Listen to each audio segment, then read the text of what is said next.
अस्सलाम वालेकुम गाइस, कैसे हैं आप सब। मैं हूं साहिल अहमद और आज आप पर प्रोजेक्ट सीरीज की जो है वो दूसरी वीडियो है, जिसके अंदर मैं आपको बताऊंगा कि जो मेरा सबसे पहला प्रोजेक्ट था वो मैंने कैसे विन किया एंड उसके अंदर मैंने उसको लाइक एक डाटा एंट्री ट्यूटोरियल होगा, जिसके अंदर मैं आपको बताऊंगा कि जो है ना मैंने काम किस तरह किया, क्या क्या उसके अंदर चैलेंजेस आए और मैंने उनको किस तरह जो है ना ओवरकम उनके ऊपर हासिल किया।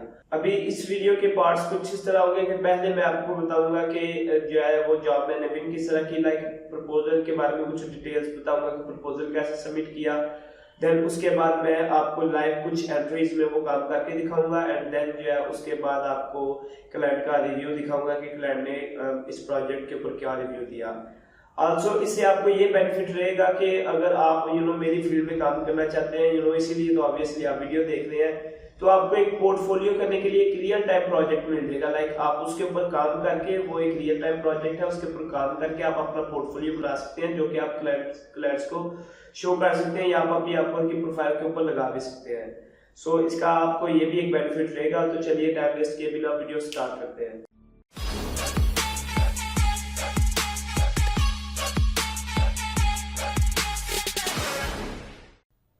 ये तो गाइज ये जॉब डिस्क्रिप्शन है उस मेरे पहले जो कॉन्ट्रैक्ट मैंने विन किया था उसकी।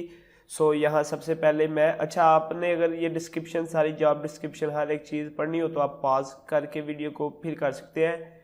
मैं इसको ज़रा जल्दी जल्दी में आगे लेकर चलूँगा ताकि आप लोगों का टाइम ज़ाया ना हो। सो आप वीडियो को पॉज करके हर चीज़ को थारोली देख सकते हैं। सो यहाँ मैं की पॉइंट्स बताता हूँ कि उसने मेंशन क्या किया था कि वो एक फ्रीलांसर ढूंढ रहा है that can scrap data from websites and input the information into a spreadsheet. Okay, ये पहला पॉइंट यहाँ क्लियर हो गया। दूसरा कि ये टास्क कंप्लीट करना है विद इन 24 आवर्स। अभी ये यहाँ उसने मेंशन किया था बट ये टास्क हमारा 24 आवर्स से भी आगे गया था। ये चीज़ मैं आपको जस्ट इसलिए मेंशन किया था कि आपको पता हो कि जो एग्जैक्टली डिस्क्रिप्शन में होता है उससे अबव एंड बियॉन्ड भी कभी जो है ना बंदा जा सकता है। तीसरा पॉइंट जो था उसको नेम, ईमेल एंड नंबर चाहिए था एंड वो है कौन से थे, लाइक उसने अभी इधर डिटेल्स नहीं बताई कि वो किन लोगों का चाहिए, बट उसने जब मेरे साथ इंटरव्यू में आया तो फिर उसने बताया कि उसको एक्चुअली चाहिए क्या। वो मैं आपको आगे दिखाता हूँ, बट अभी मैं यहाँ से और पॉइंट्स ज़रा क्लियर कर दूँ। ये थर्ड पॉइंट मैंने ये बताया। उसके बाद उसने बोला कि you must be able to estimate how many contacts you will be able to document within the next 24 hours. अच्छा देखें, इधर ये जो पूरी डिस्क्रिप्शन में सबसे इंपॉर्टेंट ये लाइन है, क्योंकि उसने बोला है कि आपने ये एस्टिमेट लगा के बताना है। अभी उसका माइंडसेट ये है कि जिसने एस्टिमेट लगाया मैं उसको कंसिडर करूंगा, जिसने एस्टिमेट ना लगाया उसको कंसिडर नहीं करूंगा। अभी ये सेम टू सेम उसी तरीके से है जिस तरीके बाज क्लाइंट्स जो है ना वो अपनी डिस्क्रिप्शन में कोई वर्ड इंक्लूड कर देते हैं कि हमें जो है ना ये अपने अपने प्रपोजल की फर्स्ट लाइन में जो है ना इंक्लूड करना है। फोर्थ पॉइंट ये काफ़ी इंपॉर्टेंट जो वो पॉइंट था। तो with the information given above please respond with the number of contacts you will be able to have input into a spreadsheet. If you do not provide an estimate you will not be considered for assignment. अच्छा, ये 2 साल पहले की job post है और अभी ये मैंने सेंटेंस पढ़ा नहीं था और मैंने इसकी डिटेल में आपको पहले ही बता दी कि अगर आप एस्टिमेट ना लगाएंगे तो वो आपको जो है ना वो कंसिडर नहीं करेगा, और वही चीज़ उसने एंड पे मेंशन भी कर दिया है। ये अभी तक मैंने वैसे पढ़ी नहीं थी, अभी पढ़ के मुझे फिर पता चला। ये तो 2 साल पहले की जॉब है, अभी मुझे कहाँ याद था क्या कुछ लिखा हुआ था। तो देखें जी, इधर उसने जो है ना वो मेंशन कर दिया कि आप कंसिडर नहीं होंगे अगर आप इसके ऊपर जो है ना एस्टिमेट अपना नहीं बताते। अभी चलते हैं कि मैंने इसके ऊपर प्रपोजल कौन सा भेजा था।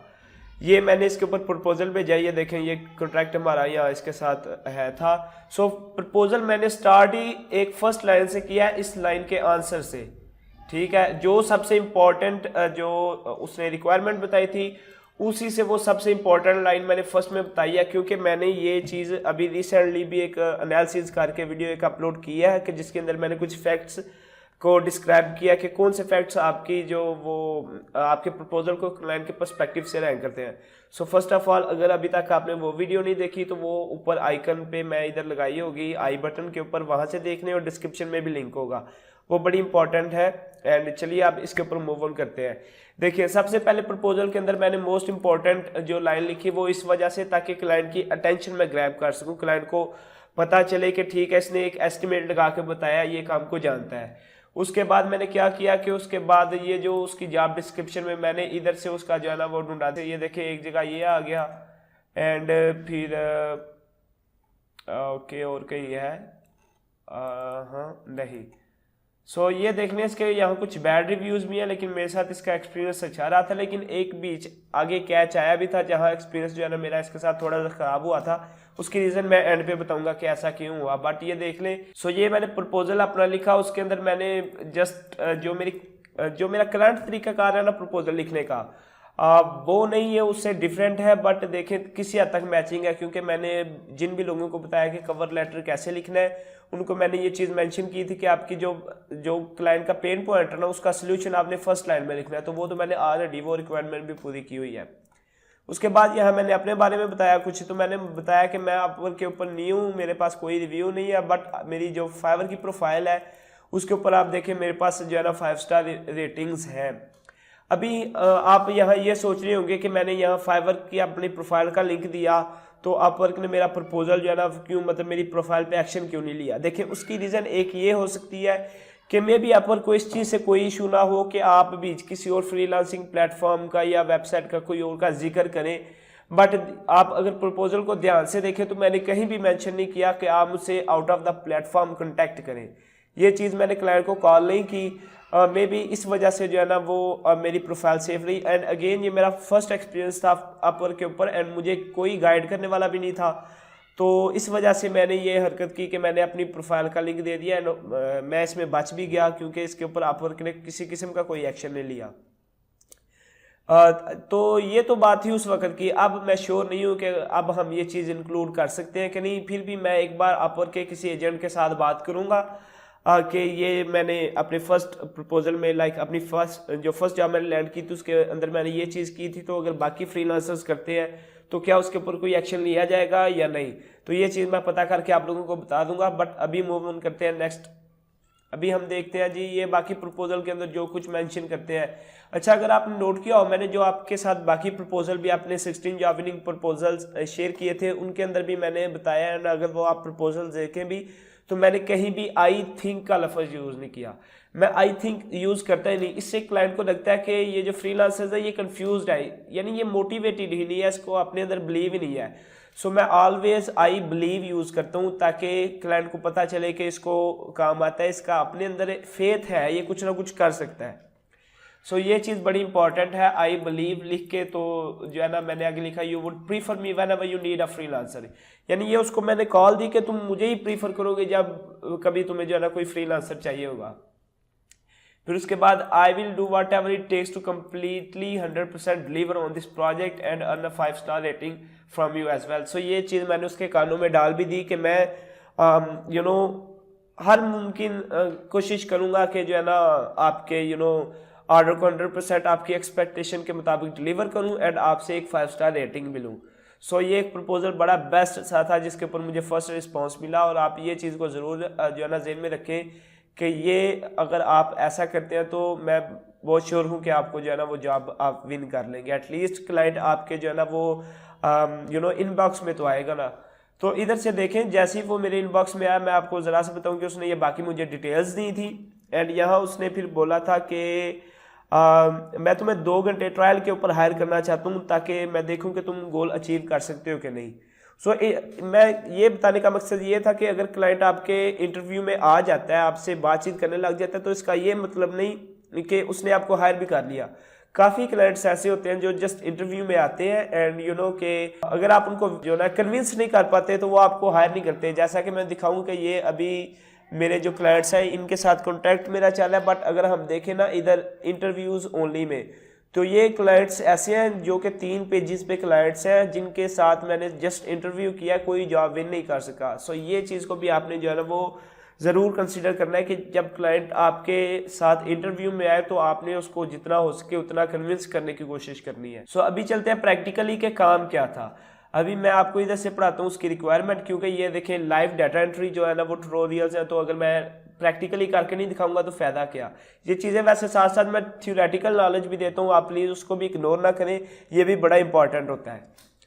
अच्छा जी, उसके बाद I am interested in moving forward with you. What I am looking to do is have you look on this website like realtor, Homelight. अच्छा ये जो है ना वो रियल स्टेट वेबसाइट्स है, एंड वो कह रहा है कि येल्प भी आप ट्राई कर सकते हैं तो find contact information like name, email and number for real estate agents. So अब यहाँ उसने मुझे बताया कि उसको रियल स्टेट एजेंट्स चाहिए। अच्छा उसने फिर आगे मुझे फर्दर इन्फॉर्मेशन दी कि मैं तुम्हें एक जिप कोड जो है ना की लिस्ट एक दूंगा जो कि जिसको यूज़ करके तुम अपनी सर्च को फिल्टर कर सकोगे। एंड उसने मुझे बोला कि 350 जिप कोड्स हैं जिनके अंदर काम करना है, एंड जो है ना हर एक जिप कोड के अंदर मिनिमम 10 एजेंट्स उसको चाहिए। सो ये उसकी रिक्वायरमेंट्स थी। उसने मेरे साथ एक गूगल शीट शेयर की, ये वाली जिसके अंदर मैंने डाटा पॉपुलेट किया। सो अभी रिक्वायरमेंट्स हमारी सारी जो है ना वो क्लाइंट्स ने मेंशन कर दी है। फर्स्ट ऑफ ऑल हमें जो है ना वो जिप कोड से सर्च को फिल्टर करना है, एंड देन उसका नेम चाहिए, एंड देन उसका ईमेल चाहिए, एंड देन उसका फ़ोन नंबर चाहिए। सो नेम की जगह मैंने जस्ट नेम फुल नहीं लिखा, मैंने उसको भी 2 पार्ट्स में लिख दिया, first name and last name. Okay so अभी हम चलते हैं, एक जिप कोड पकड़ते हैं। मैं ना इधर एक और शीट क्रिएट करता हूँ और इसका इधर से नाम लिख देता हूँ, रीनेम कर देता हूँ इसको फॉर ट्यूटोरियल, एंड यहाँ मैं लिख देता हूँ जिप कोड। एक्चुअली मैं वहाँ से ही पूरा कॉपी कर लेता हूँ टू सेव योर टाइम, क्योंकि टाइम इज़ मनी। एंड मैं एक चीज़ जो ना मैं सोच रहा हूँ कि अपने वो कवर फोटो में जो है ना इंक्लूड कर दूँ that time is money and time plus money is equal to more money. ये चीज़ जिसको समझ आ गई ना तो मेरे भाई वो ऑनलाइन फील्ड में कामयाब हो जाएगा। देखिए टाइम सब लगाना चाहते हैं लेकिन साथ मनी कोई नहीं इन्वेस्ट करना चाहता। ऑनलाइन फील्ड को एक बिजनेस के तौर पे देखना चाहिए। सो अब हम आते हैं अपने मेन पॉइंट की तरफ। मैं इधर से इसको पकड़ता हूँ जिप कोड को एंड इधर ले जाके पेस्ट कर लेता हूँ। अभी किया क्या, मैं ज़्यादातर वेबसाइट जो इस जॉब के दौरान यूज़ की थी वो ज़िलो ही थी। अगेन अगर आप देखें तो क्लाइंट ने ही मुझे जॉब जो वेबसाइट्स हैं वो प्रोवाइड की थी, तो जो है ना मैंने सोचा कि मैं ज़िलो के साथ अभी काम करता हूँ। वैसे तो मैंने सबको देखा, मुझे ज़िलो ज़रा इजी लगी। तो इधर देखें एजेंट फाइंडर इधर लिखा हुआ है, फिर इधर है रियल एस्टेट एजेंट्स, इसके ऊपर मैंने क्लिक किया एंड यहाँ से रियल स्टेट की और काफ़ी इन्फॉर्मेशन ढूंढी जा सकती है। एक्चुअली अगर आपको पता हो तो रियल स्टेट एक बहुत बड़ी इंडस्ट्री है ऑनलाइन जिसके अंदर काम कर रहे हैं। अभी मेरे पास तकरीबन 1.5 साल से एक जॉब है जिसके ऊपर मैं तकरीबन 8,000 से ऊपर जिससे अर्न कर चुका हूँ। एंड वो जॉब भी रियल स्टेट इंडस्ट्री में ही है। सो रियल स्टेट के ऊपर भी ग्रिप हासिल करना एक बहुत अच्छी स्किल है। अच्छा इधर देख रहे हैं कि हम एजेंट फाइंड कर सकते हैं लोकेशन यानी जिप कोड, नेबरहुड, सिटी वगैरह से भी और एजेंट के नाम से भी। अभी एजेंट का नाम हमारे पास है नहीं क्योंकि अभी हम एजेंट्स ढूंढने हैं, हमारा रिक्वायरमेंट ही वही है। सो जिप कोड मेरे पास है, मैं जिप कोड इधर एंटर करता हूँ एंड सर्च। अभी जिलो मेरे सामने ये उसने जो है ना पॉपुलेट कर दिया है 25 पेजेस एंड हर एक के ऊपर 2 3 4 5 6 7 8 9 10 है, यानी 2500 मेरे पास एक जिप कोड के अंदर आ गए हैं। बट मेरी रिक्वायरमेंट क्या है, एक जिप कोड के अंदर जो है ना वो मिनिमम मुझे 10 ज़रूर चाहिए। सो मैक्सिमम भी मैंने वही लेवल रखा, तो मैं जो है ना फिर डाटा पॉपुलेट करना शुरू कर दिया। सो मैं यहाँ से इसको ओपन करता हूँ। मैं actually control and click use करता हूँ न्यू टैब में ओपन करने के लिए। फिर फर्स्ट नेम। अच्छा इधर अगर मैं एक चीज़ आपको और मेंशन कर दूं कि अगर ऐसे करते हैं तो ये देखिए फॉर्मेटिंग जो इधर है वही फॉर्मेटिंग के साथ इधर पेस्ट हो जाएगा। बट ये देखिए इस तरह बहुत ही बुरा लगता है कि ये छोटा है ये बड़ा। भी इधर से अगर मैं सपोज मैं आपको एक जो है ना वो प्रैक्टिकली बताता हूँ कि यहाँ मामला होगा क्या। अभी इसका बाकी डाटा इन्होंने वो चेंज कर दिया है, इसका लेआउट। अब मैं एक्चुअली क्या करता हूँ देखें, फ़ोन नंबर अभी मुझे इधर कहीं नज़र नहीं आ रहा, आई डोंट नो व्हाई। तो मैं करता ये हूँ कि फ़ोन नंबर मैं इधर से ही पिक कर लेता हूँ।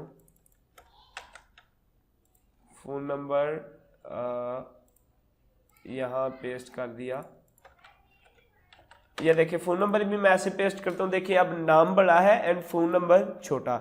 सो ये काफ़ी ऑड लगता है। सो ये चीज़ मैं आपको रिकमेंड करता हूँ कि जब भी आप कोई जो है ना इन्फॉर्मेशन कॉपी करके स्प्रेडशीट में पेस्ट करने लगे हो तो या तो डबल क्लिक कर लें, जब ये कर्सर आए तो फिर पेस्ट करें। अभी एक्चुअली एक मिनट, वो फॉर्मेटिंग पहले ही वहाँ अप्लाई हो चुकी थी, सो इस वजह से अभी भी वो बड़ा नज़र आ रहा था। तो या तो ये डबल क्लिक करके पेस्ट कर लिया करें, इस तरह हो जाएगी। अगर डबल क्लिक करके आप जो है ना कंफर्टेबल नहीं है तो आपको पता होगा कंट्रोल वी से हम पेस्ट करते हैं, तो कंट्रोल वी पी से तो सेम फॉर्मेटिंग के साथ पेस्ट हो जाती है। बट हमने क्या करना है, कंट्रोल शिफ्ट एंड वी, उससे ये है कि फॉर्मेटिंग वो ख़त्म हो जाती है और स्प्रेडशीट वाली फॉर्मेटिंग जो है ना वो यूज़ कर लेता है। सो अभी वैसे एक चीज़ मैं और इधर आपको बता देता हूँ, अगर हम इस तरह ना, तो अगर हम काफ़ी यानी इसके अंदर डाटा है जो कि कुछ बददास है, मैं आपको भी, मैं दरअसल मेरी नेचर ऐसी है कि मैं आप जो है ना प्रैक्टिकली समझाने का आदी हूँ, ऐसे ही जो है ना मैं बता नहीं देता। मैं अभी कुछ क्या करूँ कि डाटा ऐसे ही पेस्ट कर लो इधर, जिसकी फॉर्मेटिंग जो है ना वो डिफरेंट है, ठीक है, ताकि आपको बेटर समझ लगे कि मैं आपको बताना क्या चाह रहा हूँ। आई थिंक ये इनफ हो गया, ये छोटा एक साथ भी कर लेते हैं। सो अभी मैं आपको एक चीज़ आपको बताने लगा हूँ। देखिए, अगर आपके पास कोई स्प्रेडशीट ऐसी हो या आप जो है ना जस्ट जल्दी में सेम फॉर्मेटिंग के साथ डाटा पेस्ट कर लें अपनी प्रोडक्टिविटी को बढ़ाने के लिए, यानी आप कंट्रोल शिफ्ट वी यूज़ नहीं करना चाहते, आपकी स्पीड कम हो जाती है, सो मैं आपको रिकमेंड करूँगा कि ये जो है ना इसको यहाँ क्लिक करें, ऑरेंज यानी पूरी स्प्रेडशीट सेलेक्ट हो जाएगी। फिर ये जो कॉलम है ना, हमने इसकी फॉर्मेटिंग ख़त्म नहीं करनी, लाइक फर्स्ट रो जिसके अंदर हमने हेडिंग्स वगैरह दी है, सो कंट्रोल दबा के इसके ऊपर क्लिक करें और ये यहाँ से एक्सक्लूड हो जाएगी, लाइक इसको छोड़ के बाकी पूरी स्प्रेडशीट सेलेक्ट हो जाएगी। फिर यहाँ आपके कीबोर्ड के ऊपर 2 कीज़ होती हैं, मैं उन 2 कीज़ की आपको जो है ना वो इधर स्क्रीनशॉट के ऊपर बता दूंगा। कंट्रोल एंड एक जो है ना वो जो वर्टिकल बार होता है ना आपके कीबोर्ड के ऊपर नज़र आ रहा होगा, और बैकस्लैश। एक्चुअली मोस्टली कीबोर्ड्स के ऊपर ये 2 जो है ना बटन्स इकट्ठे ही होते हैं। बैकस्लैश वाला आपने कंट्रोल के साथ बटन दबाना है एंड फॉर्मेटिंग सारी सेम हो जाएगी। ओके, ये जो लिंक है यानी कलर्स, ये चूज इसमें जो है ना वो कलर्स नहीं चेंज हो रहे, कलर आपको मैनुअली करना पड़ेगा, बट फॉर्मेटिंग देखें वो सारे सेम साइज का एंड जो फॉन्ट भी है उन्होंने सेम कर दिया, ठीक है। तो ये जस्ट एक्सेल क्लास यहाँ शुरू हो चुकी, बट वो मैं करना नहीं था चाहता, ये जस्ट इसलिए बताया क्योंकि डाटा एंट्री के अंदर एक्सेल एंड स्प्रेडशीट का काम बहुत ज़्यादा है, इसके बगैर तो डाटा एंट्री जो है ना वो बहुत कम होती है। लाइक वर्डप्रेस में डाटा एंट्री होगी, कॉमर्स डाटा एंट्री वो अलहदा एक हो जाती है, बट डाटा एंट्री के अंदर ये चीज़ें जो है ना बड़ी इंपॉर्टेंट थी बतानी, सो इस वजह से मैंने मेंशन कर दी। सो अभी यहाँ फर्स्ट नेम भी मैंने कलेक्ट कर लिया एंड इसका जो है ना यहाँ से सेकंड लास्ट नेम सॉरी वो भी यहाँ से मैंने कलेक्ट कर लिया। अब मैं एक चीज़ और बता दूं कि मैं इधर नेविगेट करने के लिए टैब का बटन यूज़ करता हूँ। टैब के बटन से ये सेल आगे मूव करता है, या अगर टैब का बटन यूज़ करना है तो जो आपकी एरो कीज़ है आप उनको जो है ना उनसे भी एक्सेल के अंदर नेविगेट कर सकते हैं। सो जिधर जो चीज़ मैं इंपॉर्टेंट समझ रहा हूँ मैं वो मेंशन कर रहा हूँ, सो प्लीज़ डोंट माइंड। मैं एक्चुअली आपका टाइम भी वेस्ट नहीं करना चाहता, बट मैं आपको जितना हो सके उतना जो इन्फॉर्मेशन है वो प्रोवाइड करना चाहता हूँ। अच्छा जी, अब इधर आ गया हमारे पास नेम भी उसका आ गया, फ़ोन नंबर भी आ गया। सॉरी, ये फ़ोन नंबर मैंने उस वक्त से जाने इधर ईमेल वाले टैब में रखा हुआ है, सॉरी माय मिस्टेक, ये फ़ोन नंबर वाले कॉलम में जाएगा। अब हमें चाहिए उसका ईमेल। अभी ईमेल हम यहाँ से देखते हैं कि किधर से मिल सकेगा। ये जी इसकी जो पर्सनल इन्फॉर्मेशन है वो यहाँ पड़ी हुई है, फ़ोन नंबर आगे मुझे नहीं था मिल रहा। सो अभी उसका ईमेल चाहिए, तो ईमेल यहाँ मेंशन नहीं, बट ईमेल हम उसका वेबसाइट से निकाल सकते हैं, फेसबुक से निकाल सकते हैं, एंड लिंक्डइन ट्विटर वगैरह पे मुश्किल होता है। ये 2 चीज़ें होना, वेबसाइट और फेसबुक तो मोस्टली इन लोगों की होती है, रियल स्टेट एजेंट्स की, ये 2 चीज़ें तो इजीली ईमेल मिल जाता है। ये देखिए सामने ऊपर ही पड़ा हुआ है ईमेल, तो कॉपी ईमेल एड्रेस और वो यहाँ पे हमने मेंशन कर दिया। सो ये टैब्स मैं कर देता हूँ क्लोज एंड फिर चलते हैं नेक्स्ट की तरफ। मैं 5 आपको करके दिखाता हूँ, ताकि एक चीज़ मैं और आपको मेंशन करना चाहता हूँ, अगर आपको वेबसाइट के ऊपर ईमेल ना मिले तो आपने फिर ईमेल कहाँ से ढूंढना है, क्योंकि ये ऑलमोस्ट लीड जनरेशन या जो ये बेसिकली ये इसको लीड जनरेशन भी कहते हैं। जो डाटा एंट्री का काम कर रहा हूँ, ये इसके अंदर जो स्किल्स इन्वॉल्व होती है वो इंटरनेट रिसर्च भी है, वेब स्क्रैपिंग भी है। एक्चुअली वेब स्क्रैपिंग लोग मिस अंडरस्टैंड इसको कर जाते हैं। वेब स्क्रैपिंग एक कोडिंग के थ्रू आ जाती है, वो होती है ऑटोमेटिक, बट कि इसको हम जो है ना वो लीड जनरेशन भी कंसिडर करते हैं, प्रॉस्पेक्ट लिस्ट बिल्डिंग भी इसको काउंट कर सकते हैं। सो मैं वो चीज़ भी आपको यहाँ मेंशन करना चाहता हूँ कि ईमेल अगर वेबसाइट से ना मिले तो हमने फिर कहाँ से ढूंढना है। सो ये नेक्स्ट जो रियल स्टेट एजेंट है, मैं इसका यहाँ से डाटा ऐड करता हूँ। अगेन मैं कंट्रोल शिफ्ट भी यूज़ कर रहा हूँ क्योंकि मेरी आदत है, मैं वही यूज़ करता हूँ। फिर मैं इधर से फ़ोन नंबर उसका कोई भी एक पिक कर लेता हूँ। सेल फोन देखें, ये ब्रोकर फ़ोन है एंड ये सेल फोन है। मैं एक्चुअली ब्रोकर नहीं सेल फोन यूज़ करता हूँ, अपनी अपनी प्रेफरेंस। मैं सेल फोन अगर यूज़ करता हूँ तो ओके रहेगा, आप कोई भी वैसे यूज़ कर सकते हैं अगर आपके पास इस तरह कोई काम हो, या आपको क्लाइंट मेंशन कर देगा कि उसको सेल फोन चाहिए या ब्रोकर फ़ोन चाहिए। मुझे क्लाइंट ने मेंशन नहीं था किया, तो इस वजह से जो मेरा दिल कर रहा है मैं वो इधर ऐड कर रहा हूँ। अच्छा जी, इधर फिर कॉन्टैक्ट पे जाते हैं। अगर इधर हेडर में ना हो या फुटर में ना हो तो कॉन्टैक्ट के पेज पे मिल जाता है। एंड ये यहाँ ईमेल ये पड़ा हुआ है, इधर से कॉपी नहीं, चले हम ऐसे कर लेते हैं। कंट्रोल शिफ्ट भी, ये भी हो गया। एक्चुअली मैं भी वेट कर रहा हूँ कि कोई ऐसी एंट्री आए ताकि मैं आपको प्रैक्टिकली बताऊँ कि हमने जो है ना वो और कौन सी चीज़ साथ ऐड करनी है। ये बैटी एंड ये इसका लास्ट नेम। अब यहाँ से उसका फ़ोन नंबर, ये सेल फोन ही है इसका, सॉरी यहाँ मेंशन करना है। एंड अब इसकी वेबसाइट, फेसबुक। अगर आप नोट कर रहे हो तो जितने भी रियल स्टेट एजेंट हैं उनकी वेबसाइट और फेसबुक पेज ज़रूर है। ये देखिए इसका पेज नहीं है, ओके नो प्रॉब्लम, हम वेबसाइट से इसका कॉन्टैक्ट पेज ढूंढ लेंगे। कॉन्टैक्ट,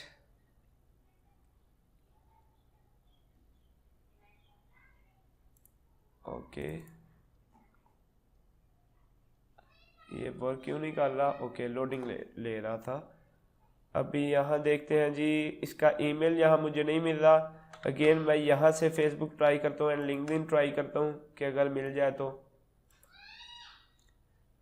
ओके यहाँ से उसकी फेसबुक आईडी मिली है एंड वेबसाइट सेम है, यानी फेसबुक पेज नहीं है। अभी यहाँ देखें, हमें उसकी वेबसाइट से जो है ना वो कोई ईमेल नहीं मिला, तो हम फेसबुक पेज के ऊपर ट्राई करते हैं बट उसका फेसबुक पेज नहीं है, यहाँ उसकी आईडी है।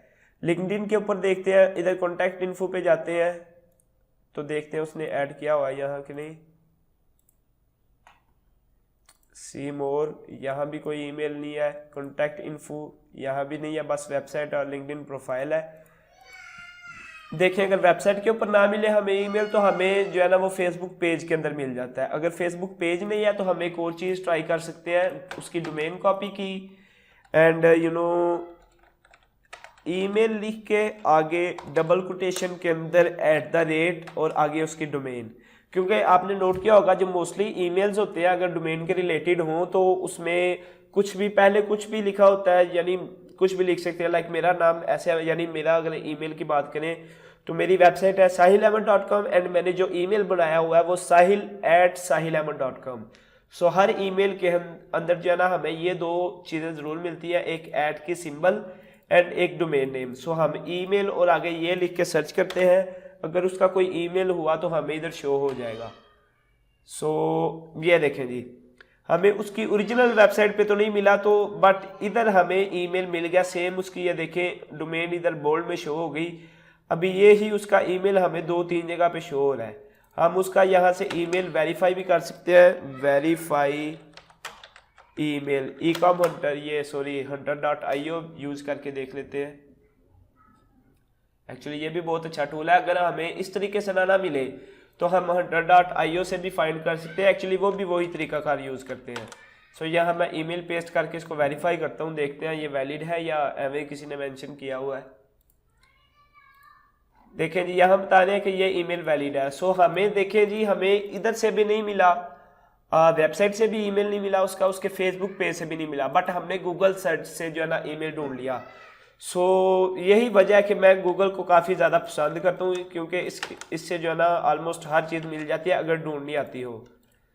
तो एक ये चीज़ मैं आपको मेंशन करना चाहता था, इसके लिए भी हमें एक रियल स्टेट एजेंट मिल गया। अभी जो एक लास्ट चीज़ रहेगी जो मैंने बताई कि अगर वेबसाइट पे ना मिले तो आपने कैसे ढूंढना है उसके फेसबुक पेज पे, तो वो देख लेते हैं। एक्चुअली ये वेबसाइट वाला है, इसको मैं ऐसे इग्नोर करता हूँ। वैसे तो मैंने आपको बता दिया ना, ये जस्ट एक जो इस कॉन्ट्रैक्ट के ऊपर जिस तरह का काम किया है वो मैंने आपको एक्सप्लेन कर दिया है।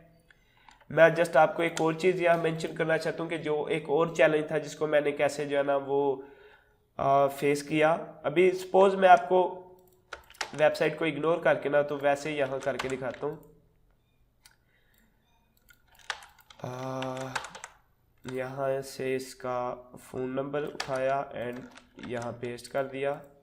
अब यहाँ से उसकी website and Facebook page open कर लिया। भी देखते हैं फेसबुक पेज उसका। अच्छा जी, इसका भी फेसबुक पेज नहीं है।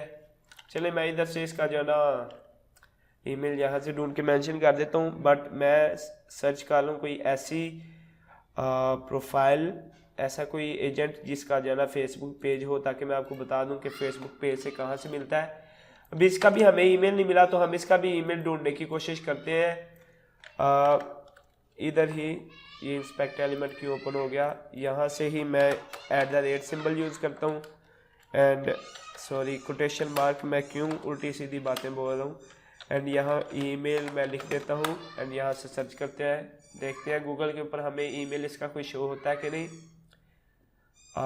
एक ये शो हुआ हमें एंड एक ये शो हुआ। अच्छा, इधर हमें 2 ईमेल शो हुए हैं। एक उसका पर्सनलाइज्ड है, यानी जिसके अंदर उसका नाम है। ये देखें जो रियल स्टेट एजेंट है उसका नाम एक ईमेल के अंदर मेंशन है एंड एक के अंदर ये इन्फो है। अच्छा, यहाँ मैं एक और चीज़ मेरे ज़हन में आई, मैं मेंशन कर दूं कि जो है ये जो इन्फो कॉन्टैक्ट या इस तरह के होते हैं ना जिनके अंदर किसी स्पेसिफिक पर्सन का नेम इंक्लूड नहीं होता, उसको कहते हैं जेनेरिक ईमेल। एंड जिसके अंदर किसी पर्सन का नेम इंक्लूड हो उसको कहते हैं पर्सनलाइज्ड ईमेल या पर्सनल ईमेल। सो काफ़ी क्लाइंट्स ऐसे होते हैं जिनको जो है ना वो जेनेरिक ईमेल से भी काम चला लेते हैं, लेकिन काफ़ी ज़्यादा क्लाइंट्स ऐसे होते हैं जो डिमांड करते हैं कि हमें जेनेरिक ईमेल नहीं चाहिए, हमें पर्सनल ईमेल चाहिए उस बंदे का। सो पर्सनल की एक अलग ही अथॉरिटी होती है, क्योंकि जेनेरिक के ऊपर मोस्टली लोगों ने ना वर्चुअल असिस्टेंट वगैरह हायर करके बैठाए होते हैं कि आपने हमारी बिहाफ के ऊपर जो है ना ईमेल्स को रिस्पॉन्ड करना है। सो वहाँ वो ओरिजिनल वो बंदा बैठ के जो है ना जिसकी कंपनी हो या जिसको कोई बंदा कांटेक्ट करना चाह रहा हो वहाँ वो बैठा नहीं होता, बट जिसका कोई पर्सनल ईमेल हो वो खुद ही यूज़ कर रहा होता है, वो किसी के साथ शेयर नहीं करता। सो यहाँ से मैं इसको उठा के इसको वेरीफाई करने की कोशिश करता हूँ। अभी मुझे आइडिया है कि वीडियो काफ़ी लंबी हो रही है, बट अगर आपने कुछ सीखना है तो टाइम आपको इन्वेस्ट करना पड़ेगा, because time is equal to money and time plus money is equal to more money. अच्छा जी, अभी यहाँ बता रहे हैं कि server status the domain name accepts all the email addresses. अच्छा, ये ईमेल वैलिड है, बट ये चीज़ का मुझे भी अभी आइडिया नहीं है कि ये एक्चुअली मैंने फर्स्ट टाइम देखा। मैं इसको गूगल कर लेता हूँ। अभी मैं यहाँ मास्टर तो बनूंगा नहीं कि जी मुझे सब कुछ पता है। कुछ चीज़ें ऐसी होती हैं कि मुझे नहीं पता तो मैं गूगल से पूछता हूँ, क्योंकि गूगल को सब पता है। व्हाट इज एन एक्सेप्ट, अच्छा catch all also accept all is a domain wide setting mail server that is configured to accept all email send to the domain no matter if the specified mailbox. अच्छा okay, ये बड़ी simple सी चीज़ है। इसका मतलब ये है कि ये देखें, ये ईमेल है ना भले, तो इसकी जगह हम कुछ भी लिख देते हैं ना और इसके ऊपर ईमेल सेंड करते हैं, वो इस डोमेन नेम के ऊपर, इस डोमेन नेम का जो मेल सर्वर है उनको ज़रूर रिसीव होगा। मोस्टली उन्होंने ये इसलिए किया है क्योंकि देखें अगर कोई मिसटैप, इधर स्पेलिंग मिस्टेक कोई आ जाती है, यानी यहाँ कोई नाम ईमेल लिखते हुए कुछ स्पेलिंग मिस्टेक करके तो के कर देता है, ईमेल सेंड कर देता है। तो उन्होंने ये पॉसिबिलिटी को ख़त्म करने के लिए कि ईमेल यानी हमें रिसीव ना हो, क्योंकि वो अपने कस्टमर्स को ग्रो करना चाहते हैं। सो उन्होंने एक्सेप्ट ऑल वाली सेटिंग लगाई हुई है कि यानी इस डोमेन के ऊपर कोई भी ईमेल हो, कोई भी स्पेलिंग मिस्टेक हो, लाइक अगर मैं इधर 1 2 3 कर देता हूँ ना तो फिर भी उनको ईमेल जाएगा। ठीक है, तो ये सेटिंग है एक्सेप्ट ऑल, इसको कहते हैं। ये वो है जो मुझे समझ आया है गूगल को रिसर्च करके। सो इधर से मैं देखता हूँ कि ओरिजिनल ईमेल क्या था। अभी मैं यही इधर ऐड कर देता हूँ। सो ये एक नई इन्फॉर्मेशन है जो आपको बताते बताते मुझे भी पता चली है, ये पहले मुझे भी नहीं थी पता। सो अभी तक मैंने 4 यहाँ रियल स्टेट एजेंट्स इंक्लूड कर दिए। जैसे कि मैंने बताया कि मैं सिर्फ 5 करूँगा। अभी मैं कोई ऐसा देखता हूँ जिसका फेसबुक पेज वर्किंग हो, ताकि मैं आपको दिखा सकूँ कि फेसबुक पेज के ऊपर से कहाँ से हमें ईमेल मिल जाता है। एंड ये रहा फेसबुक पेज, मैं देखता हूँ ये वर्किंग है कि नहीं। ओके ये फेसबुक पेज एग्जिस्ट नहीं करता, एक्चुअली रीडायरेक्शन लगी हुई है, ये मुझे उठा के मेरी ही वेबसाइट के सॉरी मेरी ही प्रोफाइल के ऊपर ले आया। ओके यार तू काम कर रहा हो, एक्चुअली मैं बहुत ऑड फील कर रहा हूँ कि जो है ना वो टाइम काफ़ी ज़्यादा लग रहा है। ओके सो ये यहाँ से हमारे पास पेज एक निकल आया। अभी हम जाएंगे इसके अबाउट में, क्योंकि ईमेल हमें अबाउट में मिलता है। अभी ये देख लें। अच्छा मैंने अपने टोटल ये जितनी देर हो गया मुझे ये लीड जनरेशन डाटा एंट्री का काम करते हुए, मैंने एक्सपीरियंस किया कि 95% से ज़्यादा जो पेजेस होते हैं ना फेसबुक के पेजेस, उनके ऊपर ईमेल ज़रूर मेंशन होता है। सो ये भी एक बहुत ही जो ना अच्छी लोकेशन है ईमेल फाइंड करने के लिए। और ये ऑब्वियसली वेरीफाइड ईमेल होते हैं। उसकी रीज़न ये है कि ये किसी और ने मेंशन नहीं किया, ये उसी ने मेंशन किया है जिसने अपना फेसबुक पेज बनाया है। सो ये 100% ऑलवेज वेरीफाइड होता है। सो इसको मैं यहाँ से कॉपी करके यहाँ मेंशन करता हूँ एंड इसका इधर से नाम मैं उठा के ये इधर रखा फर्स्ट नेम, ये इसका लास्ट नेम। अभी आप यहाँ नोट कर रहे होंगे ये उसका सेकंड नेम है, बट अगर आप पिक्चर के ऊपर देखें तो ये 2 पर्सन है। मैं बस एक का ही डाटा उठा रहा हूँ एंड यहाँ से फ़ोन नंबर उठा लिया। तो जी ये देखें मैंने एक जिप कोड के अंदर 5 जो है ना वो एजेंट्स कितनी इजीली इस वेबसाइट के थ्रू फाइंड कर दिए। और जो उसके अंदर चैलेंजेस आए मैंने वो चैलेंजेस भी आपको मेंशन कर दिया है। इसके अलावा आपका कोई इशू हो तो आप फिर भी पूछ सकते हैं। सो अभी हम देखते हैं कि सपोज इसके बाद अगर जो उसने मुझे दिए है जिप कोड, एक्चुअली उसने मुझे जस्ट ऐसे ही सेंड कर दिए थे कलेक्टिवली। सो मैंने नेक्स्ट जिप कोड देखा, उसको उठा के मैंने इधर सर्च किया एंड आगे से जो फिर जो है ना आए हैं रियल स्टेट एजेंट्स, इनसे जो है ना मैं फाइंड करना शुरू कर दिया, उनको लाइक निकालना शुरू कर दिया कि ये किस किस एरिया में काम कर रहे हैं, इनका डाटा निकालना। अभी आप यहाँ एक चीज़ अगर नोट करें तो ये जो अभी अभी यहाँ शो हो रहा है तो इससे ये पता चलता है, ये देखिए इसका कलर चेंज है, इसका ये पता चलता है कि हमने ऑलरेडी इसका जो है ना ओपन कर लिया, इसको ओपन करके इसका डाटा कलेक्ट कर लिया किसी और जिप कोड में। सो अभी हमने उसको जो डाटा देना है वो यूनिक देना, हम डुप्लीकेट तो नहीं ना दे सकते। सो मैं एक चीज़ करता हूँ कि मैं फार्मूला लगा देता हूँ, फार्मूला लगाता हूँ ईमेल्स के ऊपर। और फार्मूला क्या होता है, कंडीशनल फॉर्मेटिंग, और वो यहाँ होता है is equal to count if, फिर होता है जी कॉलम की रेंज, यानी रेंज कितनी में हमने ये देखना है। रेंज हमारी होगी पूरा डी कॉलम यानी डी टू डी पूरी रेंज। उसके बाद कॉमा, फिर हमने ये देखना होता है कि हमने स्टार्ट कहाँ से लेना है, यानी जब हमने किसी चीज़ को मैच कर रहे होना है तो किस सेल से हमने स्टार्ट करना है। तो यहाँ मैंने लिख दिया D1, यानी ये जो फर्स्ट सेल है इसको लेके बाकियों के साथ कंपैरिजन करना है। ठीक है, तो यानी अगर हम 2 का कंपैरिजन करना है तो 1 to 2 करेंगे, फिर आगे जाएंगे तो इसके साथ इसका कंपैरिजन करेंगे, या पूरे कॉलम के साथ ही, जबकि ये रेंज हमने सेलेक्ट किया है तो पूरे कॉलम के साथ ही होगा। अभी सॉरी मैं यहाँ आपको इन्फॉर्मेशन गलत प्रोवाइड कर गया। एक्चुअली ये है कि यहाँ जो हमने सिलेक्ट किया है ना कॉलम, सॉरी ये जो हमने सेल सिलेक्ट किया है ये इसको हम कह सकते हैं कि ये वेरिएबल है एक, ये सिर्फ D1 को ही पिक नहीं करेगा, ये D1 के बाद D2 को करेगा, D3 फिर D4, ये एक लूप की तरह काम करेगा और इस रेंज में काम करेगा। अभी इसके साथ ये फार्मूला अभी कंप्लीट नहीं हुआ, अभी हमने इसके बाद लिखना है इज ग्रेटर देन 1, यानी अगर ये जो फंक्शन प्रोवाइड करेगा जो वैल्यू निकाल के देगा अगर वो 1 से ज़्यादा बार आई है तो उसको हमने काउंट करना है। तो फिर उसके बाद हमने देखना है कि हमने उसको प्रिंट कैसे करना है, यानी शो कैसे करना है, उसको आइडेंटिफाई किस तरह करेंगे। हम उसको बोल्ड कर सकते हैं, टैली कर सकते हैं, कुछ और फॉर्मेटिंग कर सकते हैं। मैं जो इजी समझता हूँ कि मैं उसका कलर कोई स्पेसिफिक रख लेता हूँ, यानी मैं रेड वगैरह कर देता हूँ कुछ भी। सो ये एक फार्मूला लग गया। अगेन मैं एक्सेल में एक्सपर्ट नहीं हूँ, फार्मूला मुझे नहीं आता, ये भी मैंने गूगल के ऊपर रिसर्च करके ये फार्मूला निकाला था कि स्प्रेडशीट के अंदर डुप्लीकेट आइटम्स को किस तरह हम स्पॉट कर सकते हैं। सो ये यहाँ मैंने ज़रूरी समझा आपको मेंशन करना, सो इसलिए मैंने आपको यहाँ मेंशन कर दिया। सो इसको मैं डन करता हूँ। ये देखें फार्मूला यहाँ अप्लाई हो गया पूरी रेंज के अंदर, D1 से लेके D1000। अभी D1000 तक क्यों है, क्योंकि स्प्रेडशीट के अंदर सिर्फ 1000 रोज हैं। जब हम और ऐड करेंगे तो ये फार्मूले में जो है ना और ऐड हो जाएंगी। आई डोंट नो ऑटोमेटिकली होंगी या मैनुअली करनी पड़ेंगी, बट ये टेस्ट किया जा सकता है और मैं वो अभी नहीं करने लगा। अभी मैं आपको डेमो देता हूँ, मैं इसको कॉपी करता हूँ, इधर करता हूँ, ये देखिए ये डुप्लीकेट है, तो ये रेड हो गए।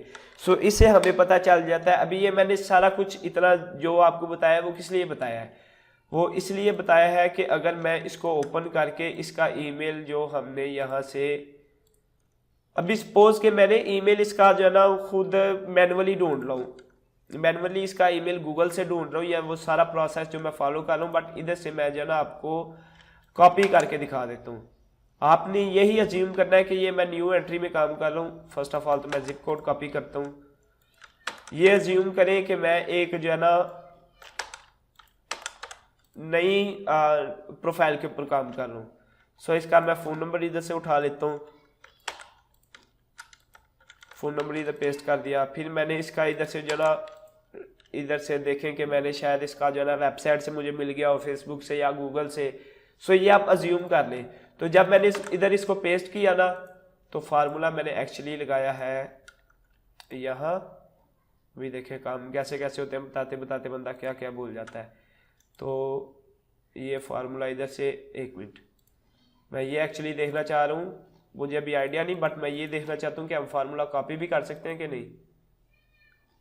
नहीं, ऐसे ही कॉपी कर लेते हैं, कोई बात नहीं। सो मैं यहाँ आता हूँ इधर, और इधर एक add another rule custom formula, and यहाँ से मैं इसको कर देता हूँ लैड। सो ये देखें जी, इसने स्पॉट कर दिया। अभी इससे मुझे पता चल गया कि ये इसको रियल स्टेट एजेंट मैंने ऑलरेडी किसी दूसरे जिप कोड के अंदर फाइंड करके दे दिया है। सो मैं क्या करूँगा कि मैं यहाँ से इसको डिलीट करके मूव ऑन कर दूंगा अपने जो है ना वो नेक्स्ट प्रोफाइल की तरफ। सो ये चीज़ भी मैंने आपको एक मेंशन कर दी। तो अभी और यहाँ मेरा ख्याल है बताने वाला अभी और कुछ नहीं। अभी चलते हैं कि इसके रिव्यू की तरफ। हाँ, इधर एक और चीज़ मेंशन करता हूँ कि ये देखें, अभी जो मैंने इसके साथ काम किया वो कुछ ही कितने जिप कोड्स के ऊपर किया था। अभी मैं इनको काउंट करने नहीं बैठूंगा, बट मैं ऐसा एक एस्टिमेट लगाता हूँ लास्ट तक हम किधर गए हैं। ये रो तक 662 तक, एंड मैं 662 डिवाइडेड बाय 10 यानी 66। तो हम समझ सकते हैं कि मैंने 66 जिप कोड्स के ऊपर काम किया इसके लिए। बट कि उसने जैसे कि मुझे बताया था इधर उसके पास है 350। सो मैंने उसके प्रोजेक्ट के ऊपर बहुत ही थोड़ा काम किया। उसकी रीज़न ये थी कि मैंने एक गलती कर दी, चूँकि मैं न्यू था। तो ये देखे, मैंने जब पहला उसके साथ काम कंप्लीट किया और उसने कॉन्ट्रैक्ट को किया ना, एंड किधर है एक्चुअली, मुझे एक्चुअली वो मैसेज ढूंढने दे दे। सो मैंने उससे पूछा कि okay I can do it, what rate will you want. कहता है सेम लास्ट प्रोजेक्ट जैसा। मैं क्या, well don't you think that you should pay $5 per hour this time, you need the accurate work so you should pay well. सो ये गलती मैं इधर की एक्चुअली कि मैंने रेट ज़्यादा डिमांड कर दिया। अभी मेरी प्रोफाइल न्यू थी, मुझे ऐसा नहीं था करना चाहिए, बट मैंने किया। तो ये क्लाइंट इधर यहाँ ऑफेंड हो गया। उसने बोला never tell me what I need to do, I should be offering less than the previous project, being that this is much less work and effort needed to be completed. So यहाँ ये गुस्सा कर गया, कहता है मैं किसी और को ढूंढ लूंगा। फिर मैं उस वक्त न्यू था, मैंने उसको बोला okay listen send me the offer I will do it. कहता है नो थैंक्स, यानी वो ऑफेंड हो गया इससे। सो ये चीज़ मैंने फिर जो है इसने इस वजह से वो क्लाइंट अफेंड होकर मुझसे चला गया और मैं उसके लिए और काम नहीं कर सका। लेकिन मैं यहाँ डिमोटिवेट नहीं हुआ। मैंने बोला क्लाइंट छोड़ के गया, ठीक है, दुनिया ख़त्म नहीं हो गई, मैं और क्लाइंट्स ढूंढ लूँगा, मुझे पता है कैसे ढूंढने हैं।